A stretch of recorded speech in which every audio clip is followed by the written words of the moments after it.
محمد اللهم صل على محمد وآل محمد اللهم صل على محمد وآل محمد اللهم صل على محمد وآل محمد. أعوذ بالله من الشيطان الرجيم. بسم الله الرحمن الرحيم. الحمد لله رب العالمين.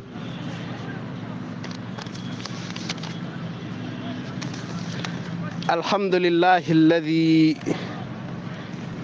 لم يتخذ صاحبة ولا ولدا ولم يكن له شريك في الملك ولم يكن له ولي من الذل وكبره تكبيرا.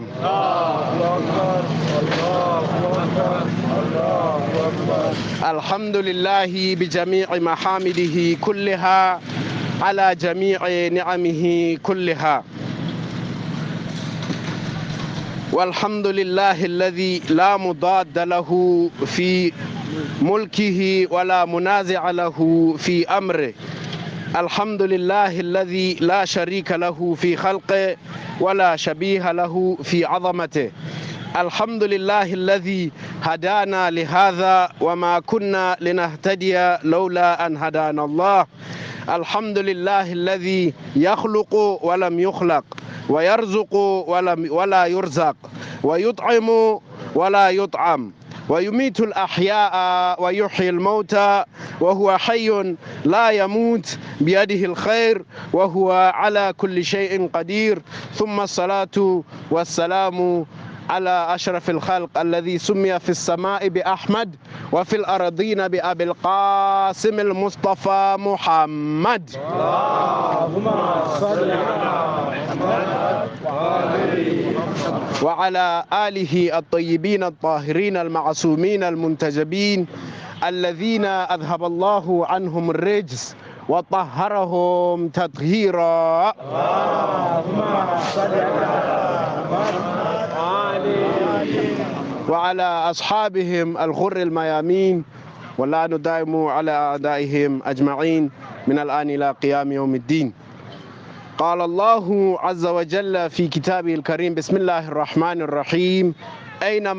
أينما تكونوا يدرككم الموت ولو كنتم في بروج مشيدة.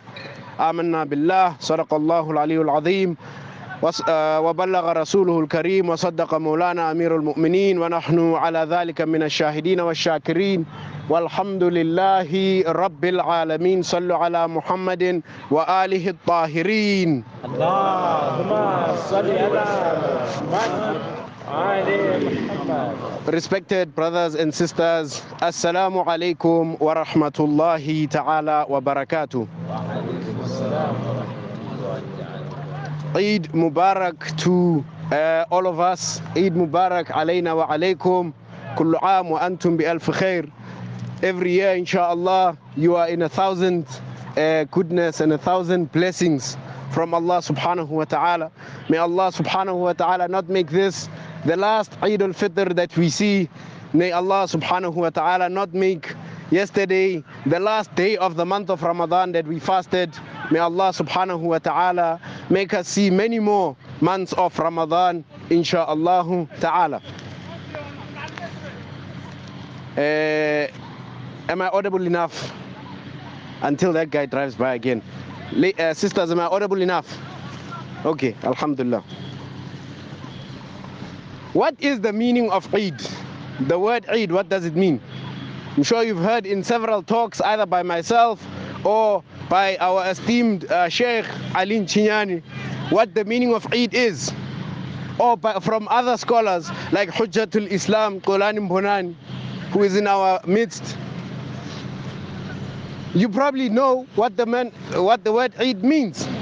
The word Eid is derived or has the same root as Al-Auda, which means returning. Agir. It means to return. But where in Ain al-Ma'ad, where are we returning to? Ila Aina Narji', where are we returning to? Where are we going back to? A reminder of the verse that we always recite or type or copy and paste whenever someone has passed away. What do we say? الذين إذا أصابتهم مصيبة قالوا إنا لله وإنا إليه راجعون. Is it not possible to ask him Khurayh Minyan?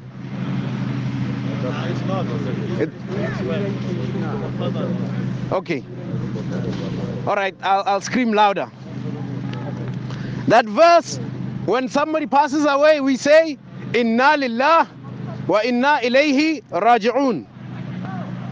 Yes, we say this when somebody has passed away, or when we are in certain difficulties. Again, alladhina idha asabathum musiba qalu, those who when a calamity befalls them say Inna lillah wa inna ilayhi raji'un.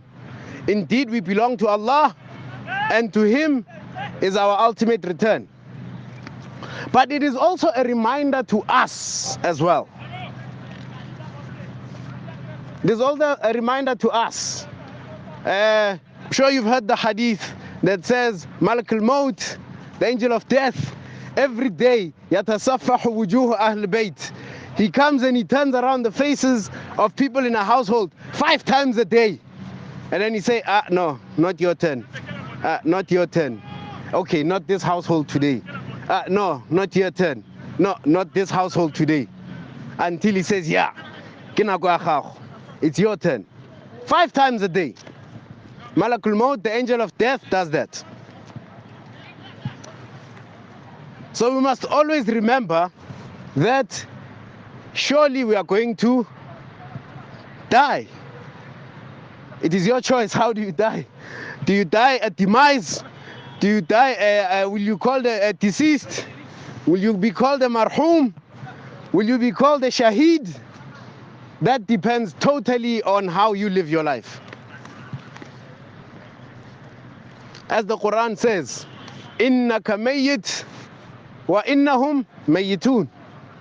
I found the best translation for this. Others say, no, surely you will die and surely they will die. The best translation I've found is, surely you are mortal and surely they are mortal.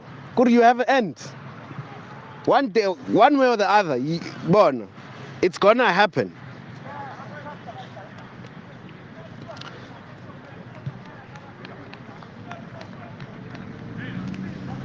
So, in which state do you want to transcend? In which state do you want to transition? That is totally up to you. Your actions will determine that. So this depicts life for us as a journey from Allah back to Allah.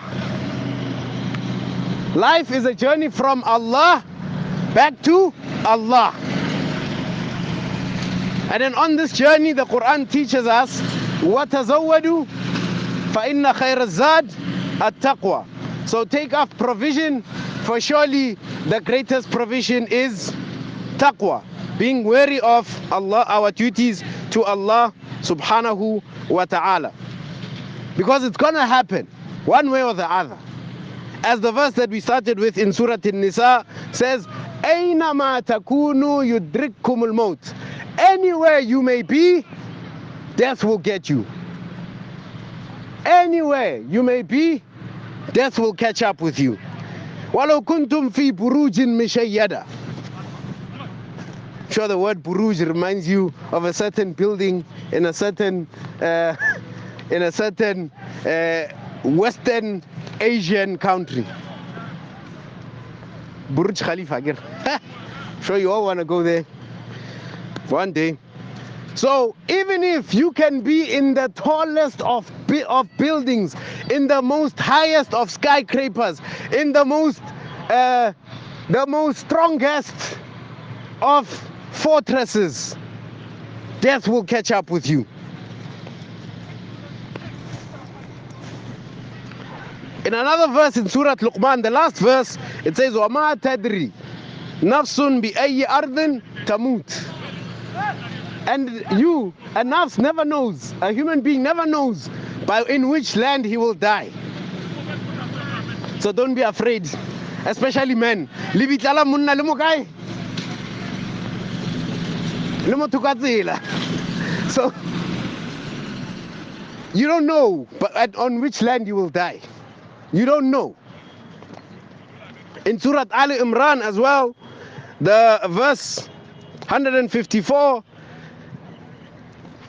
it talks about battle. It says that even if there was a war and you are like, I'm not going to war, I don't want to die. It says those who death was written upon that day, that death will go after them. The battlefield will be your bed. That's where you'll be unalived. The new slang for dying. That will be the battlefield. وَنَعُوذُ بِاللَّهِ مِنْ مَوْتِ الْفِرَاشِ, as Amir al-Mu'mineen says. So, does this not make us want to be always ready? Is it not a good idea to always be ready for death? I was hoping to see several nods. Is it not a good idea for us to always be ready for when our time comes? A point of order here. I'm dressed for the occasion. A point of order here. إن الله لا ينظر إلى صوركم ولا إلى أموالكم ولكن إلى قلوبكم وأعمالكم. The hadith says, Allah subhanahu wa ta'ala does not look to your shapes and pictures, nor to your wealth, but He looks at what? Your hearts, and to your actions. Agir. So, what if, like myself, you are the best dressed? You agree, right? What if, like myself, you are the best dressed, but you got the filthiest heart? What's the point? What if you are the most loaded, but you don't give charity? What's the point? Because Allah subhanahu wa ta'ala does not look at your wealth. He looks at the loan that you give Him, at the charity, the deeds that you do with your money. As the Quran says, Agir, if you give Allah a loan, He will return it ad'afan mudha'afa, manifold and manifold. This verse that says وَتَزَوَّدُوا فَإِنَّ خَيْرَ الزَّادِ التَّقْوَى, take up means, for surely the greatest means on this journey, provision, is taqwa. It talks about Hajj. In Hajj, one of the philosophies, one of the reasons why everyone has to wear white, everyone has to wear ihram, is to remind us of the Day of Judgment.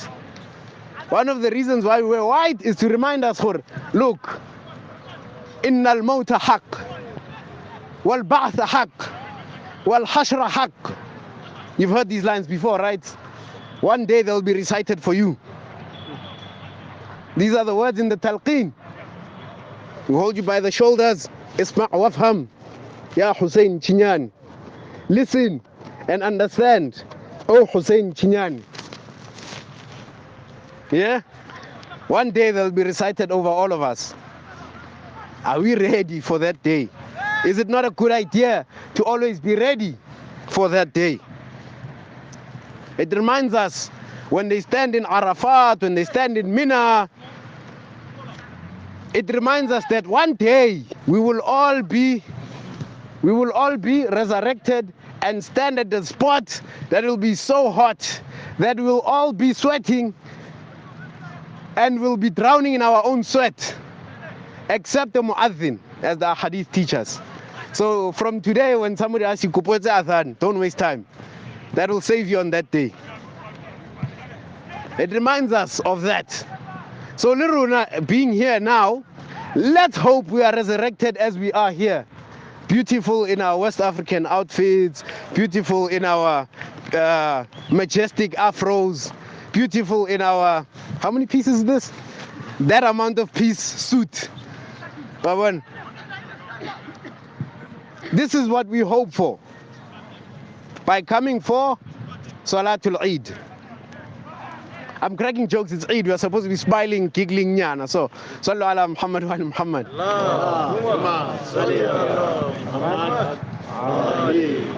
I forgot to mention, beautiful with our wave cards on the day of judgment. Let's hope that we are resurrected like that. Oh, those waves, man. Oh my God. No ship can survive that. Not even the Titanic.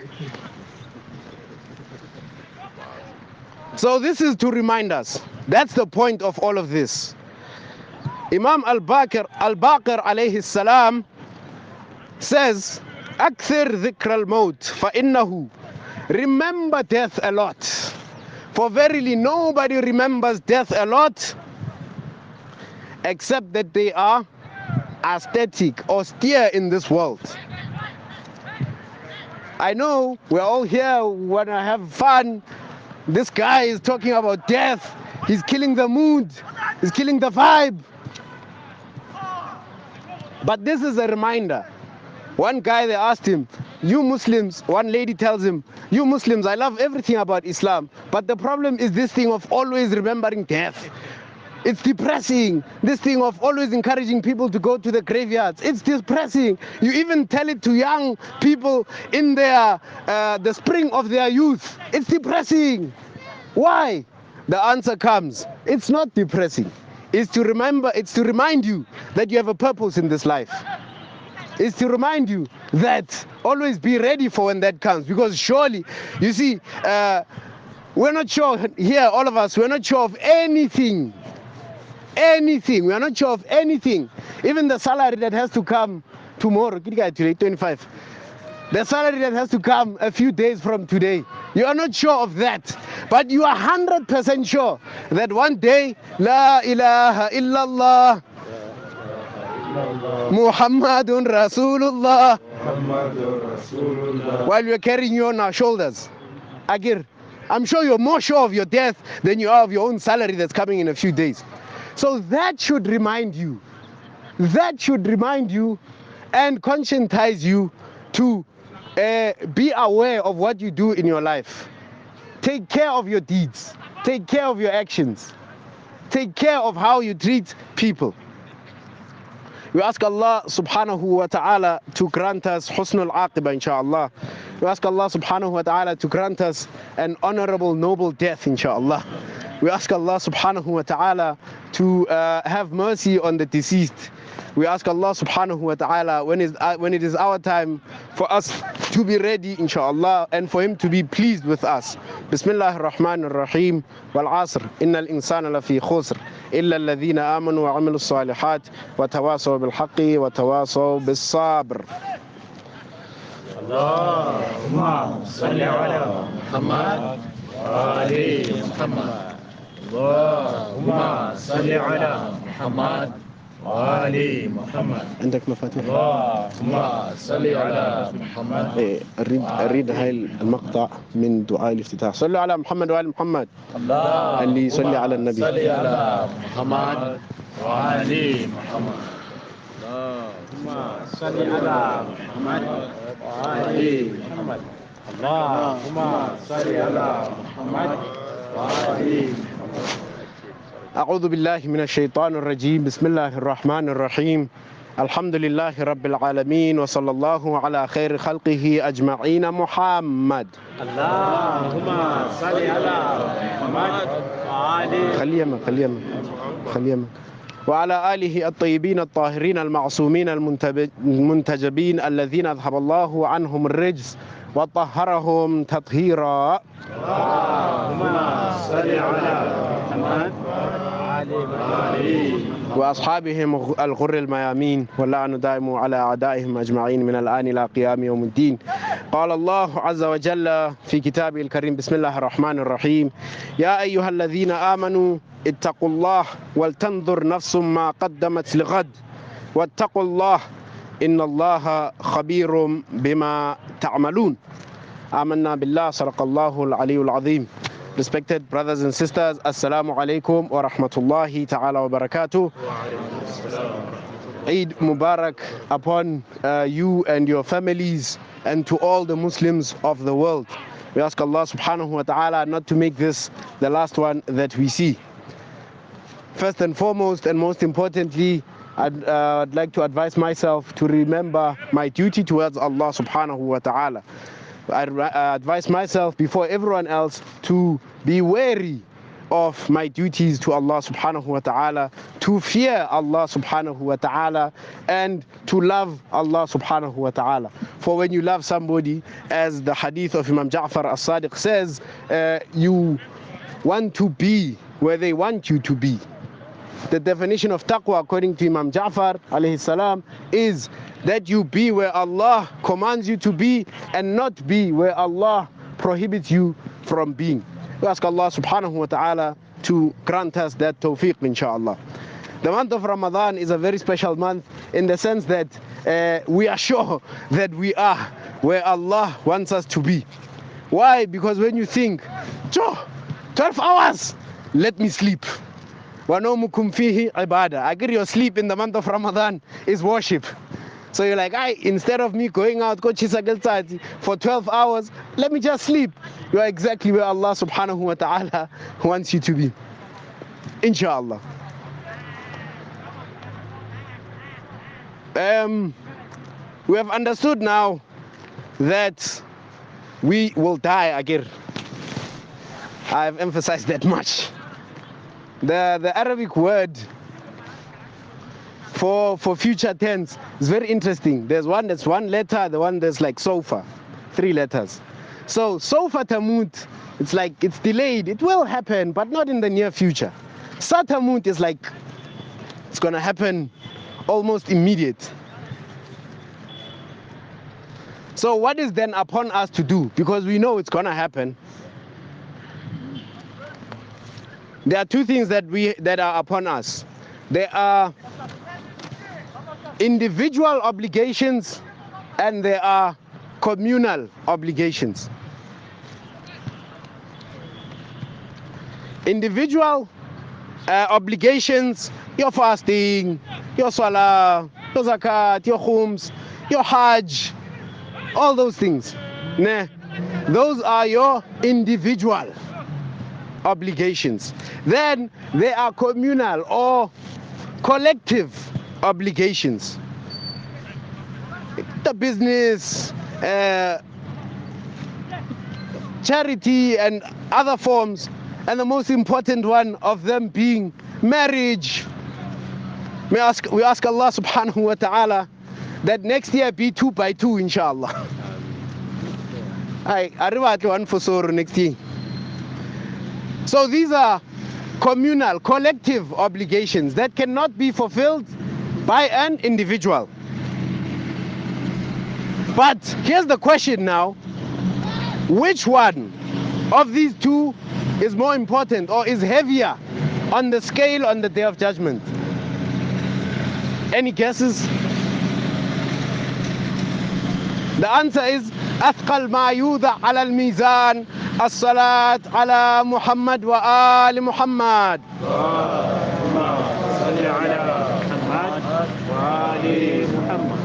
It is the collective obligations that are heavier.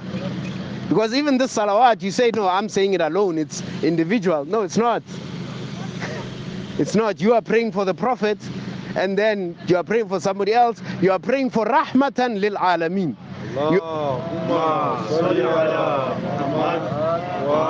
You are praying for the one who is mercy to all universes. So when you pray for him and he prays back for you, that prayer in itself is a prayer for everything and for everything in creation. That is what it means when you answer this call of Ya ayyuhalladhina amanu sallu alayhi wa sallimu taslima.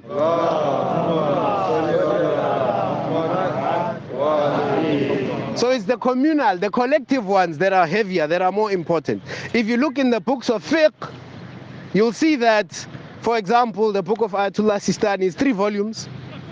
1 volume collects all 10 of the furu'ud-din, all 10 of the branches of religion: fasting, prayer, zakat, hajj, khums, all of them, they are collected in 1 volume. 2 volumes are dedicated to al-mu'amalat wal-wilayat. Transactions and mandates. Transactions meaning how you deal with people. Wilayat being the mandates. In case you do something, what is the punishment? In case you do something, what is the reward?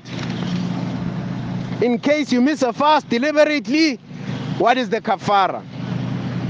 So basically still how you deal with people.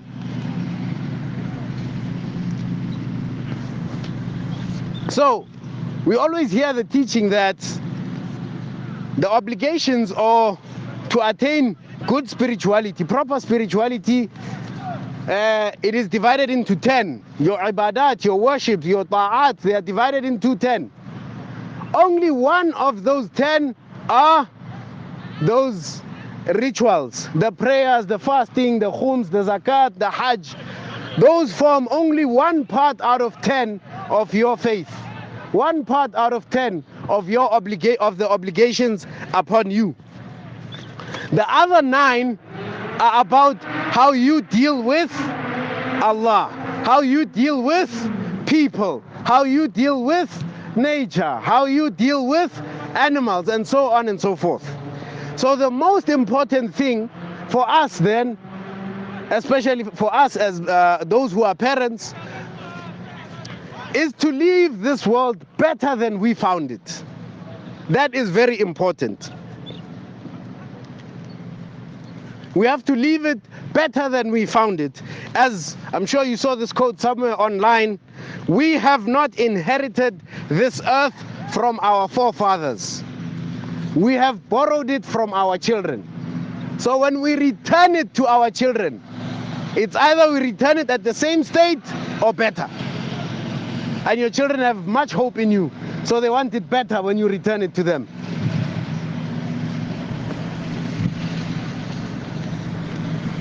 So this is very important.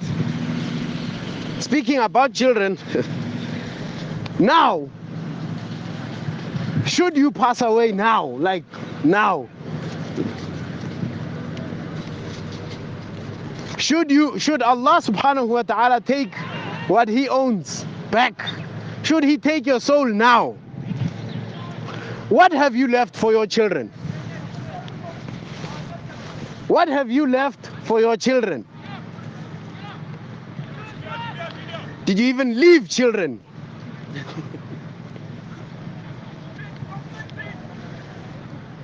Other than money, that's the trick question. What have you left for your children other than money?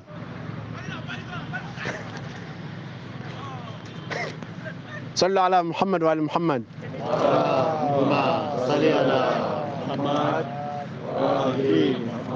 Bar Eid ki Christmas yama Muslim. Ki wani jezi yangu so marik sabulel. What have you left for your children? What have you left for your children other than money? Did you leave a mosque for them? And that's a legacy. Did you leave a mosque for them to look after, to take care of? Did you leave maybe a community that you have built that, no, look, I was part of this community and due to my efforts, this community stayed together. So your son or your daughter, whenever you come, whenever you pass away, they have somebody to relate to, somebody to intermingle with the same ideology and the same beliefs.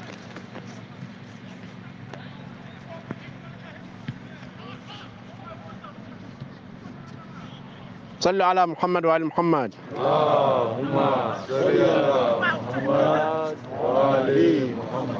صلوا على محمد وعلى محمد. اللهم صل على محمد وعلى محمد. The hadith of the Holy Prophet says when somebody passes away, everything of their actions is cut off except 3 things, right?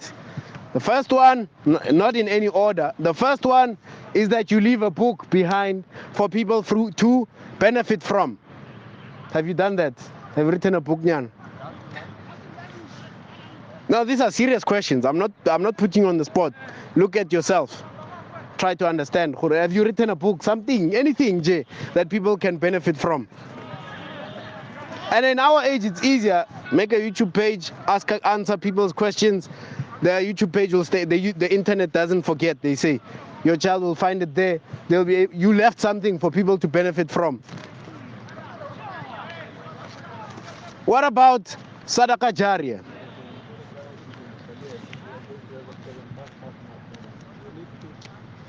Salawat Muhammad wa ali Muhammad. Yeah, no, I read Muhammad. Sadaqah jariyah. Have you built something that people will benefit from you beyond your death? They'll benefit from it beyond your death.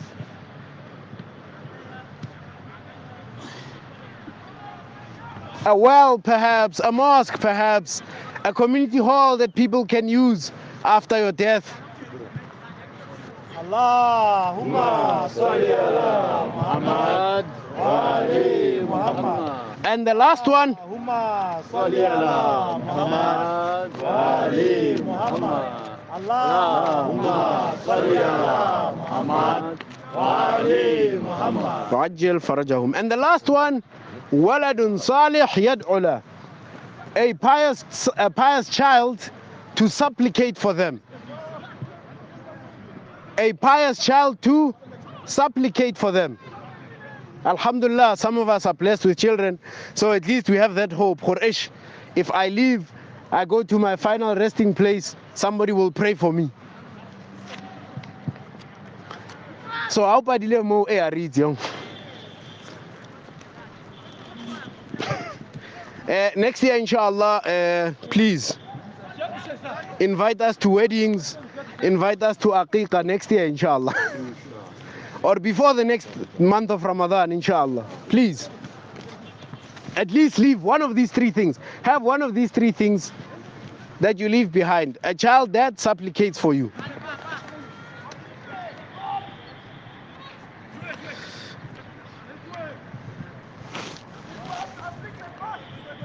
The Holy Prophet Muhammad sallallahu alayhi wa alihi wa sallam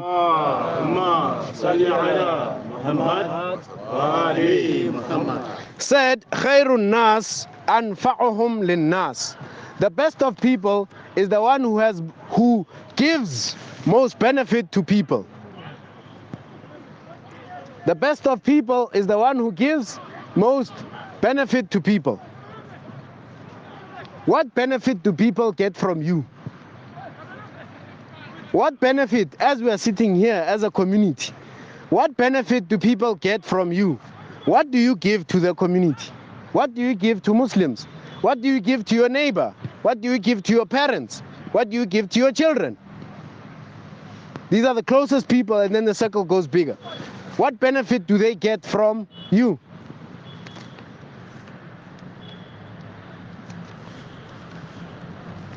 Imam Al-Hasan alayhi salam, when he was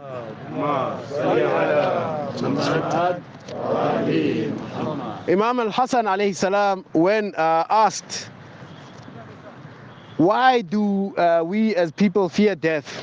Why do we fear death? He says, because you have destroyed your hereafter and have developed this life. Materially so, I get. So now you are afraid to transition. You are afraid to transition from a well-built, well-developed place to a place that has no development whatsoever. This should be a challenge to us, that at least in our lives, let us develop something for, especially for the hereafter. Let us leave something behind. One of the brothers a few years ago, he's like, look man, my son is 11 years old. If I can at least either dedicate a room or build something where I can point and say, you know what, I built that mosque, at least my son is going to benefit from that mosque. That's two in one. Now you have a child that supplicates for you, and you have a mosque that people benefit from. And perhaps you write some articles, you leave them there. So that's also knowledge that people gain from you. Let us make this a challenge. Let us make this a goal that we want to achieve. individually and more importantly, collectively, inshallah. Anthony? We ask Allah subhanahu wa ta'ala to not make this the last Eid that we see. We ask Allah subhanahu wa ta'ala to grant us an honorable death when it comes, and to be pleased with us when He takes us. Bismillah ar-Rahman ar-Rahim. اللهم صل على محمد وآل محمد اللهم صل على محمد عبدك ورسولك وأمينك وصفيك وحبيبك وخيرتك من خلقك وحافظ سرك ومبلغ رسالاتك أفضل وأحسن وأجمل وأكمل وأزكى وأنمى وأطيب وأطهر ما صليت وأسنى وأكثر ما صليت وباركت وترحمت وتحننت وسلمت على أحد من عبادك وأنبيائك ورسلك وصفوتك وأهل الكرامة عليك من خلقك. اللهم وصل على علي أمير المؤمنين ووصي رسول رب العالمين عبدك ووليك وأخي رسولك وحجتك على خلقك وآيتك الكبرى والنبأ العظيم. وصل على الصديقة الطاهرة فاطمة الزهراء سيدة نساء العالمين. وصل على سبطي الرحمة وإمامي الهدى الحسن والحسين سيدي شباب أهل الجنة أجمعين. وصل على أئمة المسلمين علي بن الحسين ومحمد بن علي ومحمد بن علي وجعفر بن محمد وموسى بن جعفر وعلي بن موسى ومحمد بن علي وعلي بن محمد والحسن بن علي والخلف الهادي المهدي حججك على عبادك وأمنائك في بلادك صلاة كثيرة دائمة. اللهم وصل على ولي أمرك القائم المؤمل والعدل المنتظر وحفه بملائكتك المقربين وأيده بروح القدس يا رب العالمين. إن الله يأمر بالعدل والإحسان وإيتاء ذي القربى وينهى عن الفحشاء والمنكر والبغي يعظكم لعلكم تذكرون. صلوا على محمد وآل محمد. اللهم صل على محمد. الله أكبر الله أكبر. لا إله إلا الله والله أكبر الله أكبر ولله الحمد. الله لا إله